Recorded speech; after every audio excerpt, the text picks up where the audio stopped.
kind of conditions. So yeah, there's a lot of struggles with those kinds. There's an organisation of restaurant workers. There's a taxi drivers union. I mean, yeah, we work with those, and yeah. But the interesting thing is that when you kind of say what's the unit of resistance, the answer is I don't really know. I mean, these are the kinds of things we need to kind of work out. I can tell you what I've been doing. I've been working with something called the Right to the City Alliance, which is a bringing together of different organizations in New York City who want to think about an alternative urbanization and an alternative way in which the city should be run. And some of them are anti-gentrification movements, some are gay and lesbian rights movements, some are anti-criminalization movements, but they're coming together in an alliance, and they are in alliance with things like the loose alliance with the restaurant workers and also with the domestic workers. So when you kind of say what's the unit, well, in this case, the unit that's emerging is something called the Right to the City Alliance. And there's a Right to the City Alliance in Los Angeles, and there's one in Miami, and there's one in Washington, D.C. So, and actually when you go to Brazil or something like that, you find Right to the City stuff is all over the place. And don't forget, one of the most radical organizations in Brazil, for example, is the Landless Peasants Movement. So you've got these groups which are beginning to work together. So when you kind of say to me, what's the unit? I don't have an answer to that. I think that actually one of the things that is needed is working with as many of these organizations as possible and trying to actually talk about, you know, how much can we actually influence things?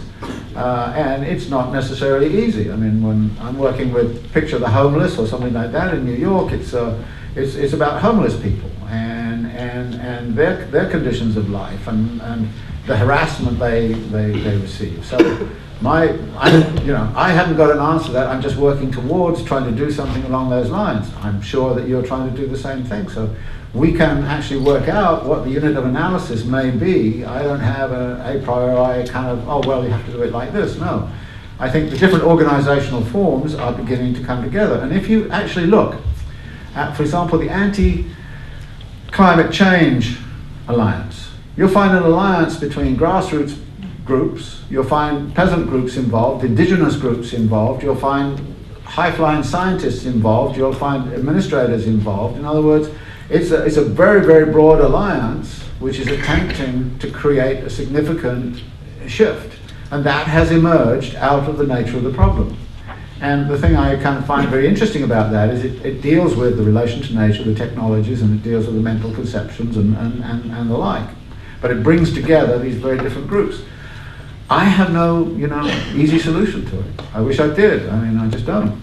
And like I say, within that, what workers are doing and how they're organizing in particular spaces and to the degree to which they can organize is very dependent on their situation. For example, the group I work with in Baltimore wanted to organize the stadium workers.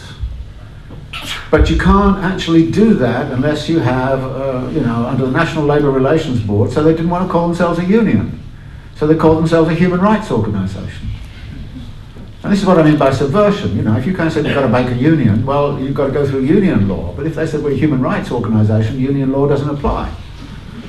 So they organized the workers through a human rights organization. And furthermore, as a human rights organization, they could bring in members of the community as part of the adjunct of what they were doing.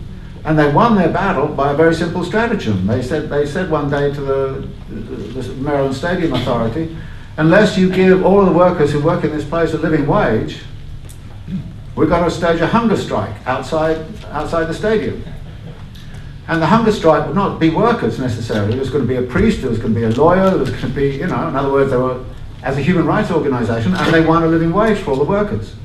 On May 1st, they're going to surround the whole of the Inner Harbor in Baltimore and declare it a human rights zone within which living wages should be paid. In other words, there are different ways of organizing, and you have to adapt your way of organizing depending upon the situation. When you've got temporary workers, and we went through this in the living wage campaign in Baltimore, we've got temporary workers with insecure jobs and all the rest of it, no unions, and pretty impossible to organize a union. You have to go some other path. So the form of organization also has to be flexible. It also has to move.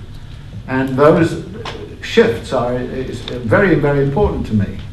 in terms of redefining, if you like, the unit of analysis that you're talking about. So we've reached the end of our time. Before we do anything, I have two announcements to make. You're all invited to a reception in the atrium.